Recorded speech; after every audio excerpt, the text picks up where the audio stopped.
tombe ce matin au CCB sur les travaux des États généraux de la jeunesse. À l'issue des échanges et des réflexions, les jeunes du Mali ont fait 256 recommandations et résolutions. Ces recommandations ont été aussitôt remises au président de la transition, le colonel Assimi Goïta, qui a pris l'engagement de mettre en œuvre la feuille de route, estime que ces recommandations sont une réponse aux nombreux défis auxquels sont confrontés les jeunes du Mali. Reportage à Mamari Kone. 29 ans après la tenue de la première édition des États généraux de la jeunesse, l'histoire retiendra que c'est sous la transition que se sont tenus les travaux de la deuxième édition de la grande messe de la jeunesse malienne. Et c'est tout naturellement que les jeunes venus de tous les horizons ont ovationné l'initiateur de cette reprise.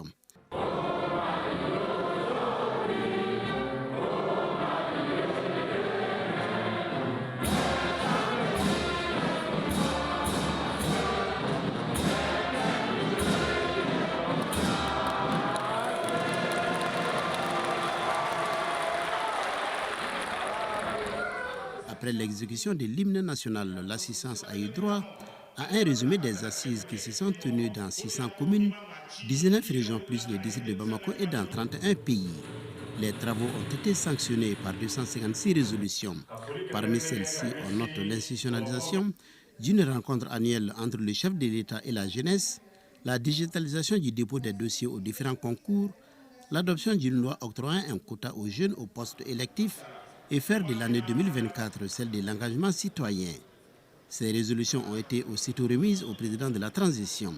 Le colonel Assimi Goïta ne perd pas de vue l'importance des jeunes dans la construction nationale. Aujourd'hui, nous faisons le bilan d'une démarche essentielle qui place la jeunesse au cœur des préoccupations et des actions de notre nation. La jeunesse malienne représente plus de 70% de cette population. Ce poids démographique et significatif souligne l'importance cruciale de prendre en compte la jeunesse dans l'élaboration de toute politique de développement, garantissant ainsi sa contribution essentielle à l'évolution nationale. Malgré les efforts déployés par les autorités, nous sommes conscients des nouveaux défis auxquels la jeunesse est confrontée.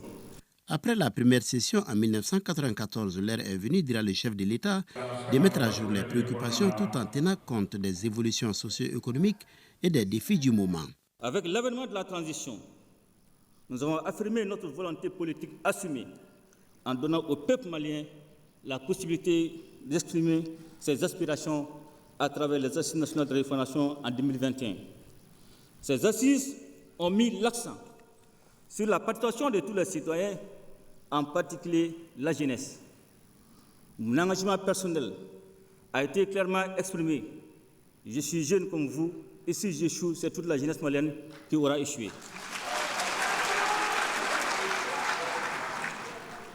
Cette déclaration souligne notre détermination à garantir la place prépondérante de la jeunesse dans toutes les initiatives gouvernementales. Les réformes politiques et institutionnelles en cours dans le pays reflètent cette volonté de responsabiliser la jeunesse face aux défis et aux maux qui affligent la nation.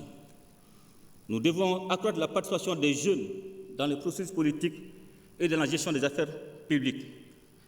Cela inclut la garantie de l'accès à l'éducation pour tous, la promotion de l'employabilité, le soutien à l'entrepreneuriat, la gestion des mouvements migratoires et la création d'opportunités d'accès aux arts, à la culture et au sport. Pour édifier le nouveau Mali dont rêvent tous les Maliens, la jeunesse doit jouer toute sa partition, reconnaît le colonel Assimi Goïta. L'implication active des jeunes dans la construction citoyenne est une nécessité incontournable pour édifier un Mali nouveau, fort, souverain et prospère. Les États généraux de la jeunesse s'inscrivent dans cette dynamique en redonnant la parole aux jeunes pour circonscrire leur engagement citoyen dans la construction du Mali croît. La crise multidimensionnelle de 2012 a eu des conséquences graves sur le développement du pays, entraînant l'enrôlement de nombreux jeunes dans les groupes narcotrafiquants et terroristes. Les États généraux de la jeunesse sont une réponse concrète à ces défis. De la phase locale à la phase nationale en passant par celle régionale, l'occasion a été donnée aux jeunes d'apporter des réponses aux nombreuses interrogations. Les résultats de ces concertations, les conclusions et recommandations servant de feuille de route me sont remises aujourd'hui, 22 décembre 2023.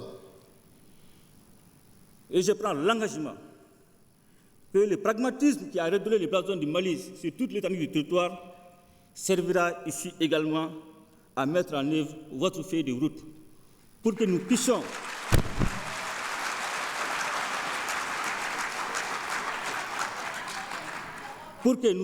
fièrement dire aux générations futures que nous avons tenu le pari de ne pas échouer pour que toute la jeunesse malienne puisse réussir.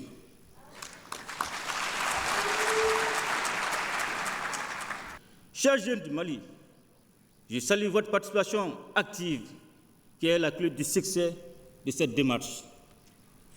Vous êtes la force motrice de notre nation et ensemble, nous bâtirons un Mali nouveau, un Mali fort, un Mali souverain, un Mali prospère.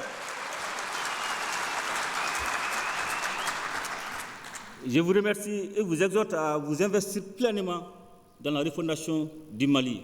À la clôture des États généraux de la jeunesse, le nouvel hymne de la jeunesse a retenti.